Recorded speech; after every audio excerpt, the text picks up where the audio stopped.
All right, welcome to Rob Schmitt Tonight on this Christmas evening. A Merry Christmas to you. A very busy Christmas season politically. A lot of news right now. But before we get into all of that, we're going to have a lot of big stories tonight here on this live show. But first, we have a message from former President Trump on this very special day. Take a look. Melania and I would like to wish everyone a happy, joyous, and wonderful Christmas season. In this holy time of year, Christians everywhere give thanks that over 2,000 years ago, God sent his only Son into the world to be the Savior of all mankind. The birth of Jesus Christ is the true miracle we celebrate each Christmas. He is the ultimate source of our joy, our hope, and our sense of peace and goodwill as we gather with family and loved ones. It is such a great time of the year. This is why we can never stop saying that beautiful phrase, Merry Christmas. Merry Christmas to you.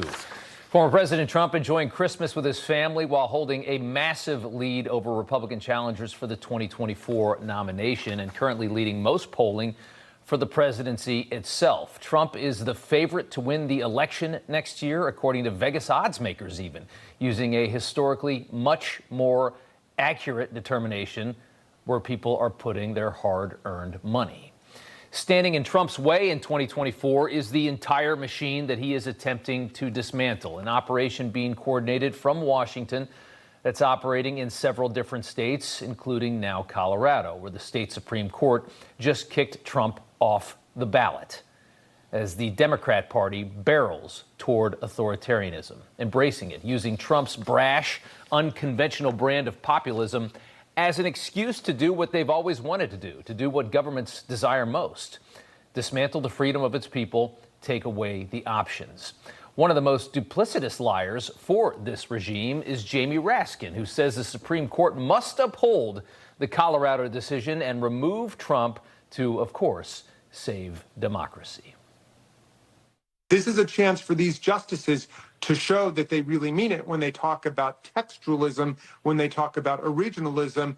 The plain text of the Constitution could not be any clearer. If Donald Trump is not disqualified from holding office again after what he did on January 6th and the weeks leading up to it, then who is disqualified?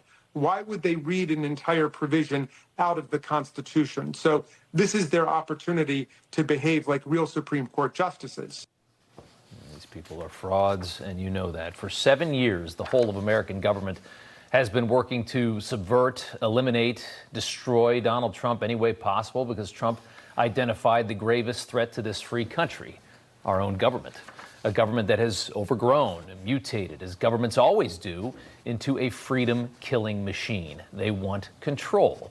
That's why people like Trump must be stopped by any means necessary. That's why he must be so vilified. Just before the 2020 election, a bipartisan coalition devoted to insulating our government from the will of the American people, insulating our government from the reforms and reductions that the American people knows that this government needs, being $33 trillion in debt. Well, this group got together to formulate a plan for removing Trump from office. It's called the Transition Integrity Project. Featured some very familiar names: Jennifer Granholm, Michael Steele, John Podesta, Bill Kristol. A lot of really scary people when you think about what they're arguing for right now. This headline from Public over the weekend, that's Michael Schellenberger's operation, described what the Transition Integrity Project was really up to in the months leading up to the 2020 election, saying U.S. officials turned regime change tactics developed abroad against Trump. Evidence suggests. The subheadline said U.S. intelligence and security agencies appear to have used the Color Revolution playbook, including lawfare and street protests. So basically that says they were using tactics that they used to manipulate other governments and other countries in our own country. In case you were wondering how Black Lives Matter exploded with such great coordination right before the election, how perfect that was for what they needed.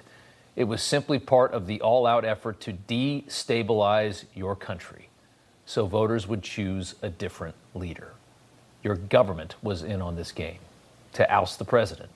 Just another example of the methodology in our own government in coordinating a coup against the duly elected president of the United States and making sure he can't return for 4 more years. And yet the narrative Knowing all of this, and we've laid this out for years now, including what they did with big tech, what they did with Hunter Biden's laptop, knowing that the replacement was corrupt and concealing that from the voters.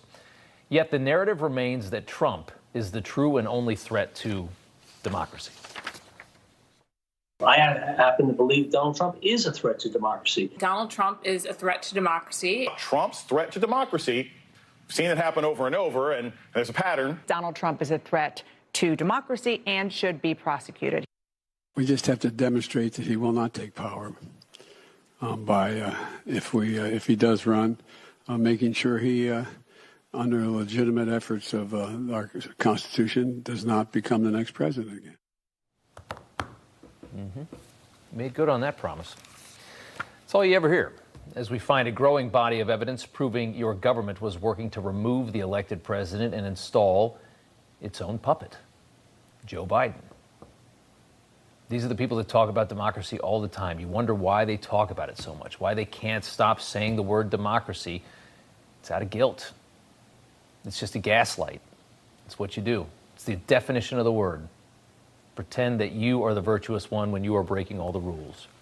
A decades-long establishment goon in Joe Biden, as corrupt as they come, was what they wanted in power, they needed in power, but Biden had the only quality Washington cared about despite his corruption. He was a team player. Joe Biden had no intention of fixing this broken machine that stopped working for we the people a very long time ago and morphed into what governments always morph into, which is a control operation. That's why Biden is so protected. Despite a mountain of evidence, he is compromised in places like China and places like Ukraine.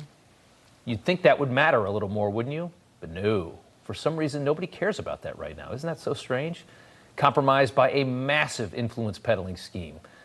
One of the biggest corruption scandals we can recall on record ever. Makes Watergate look like nothing.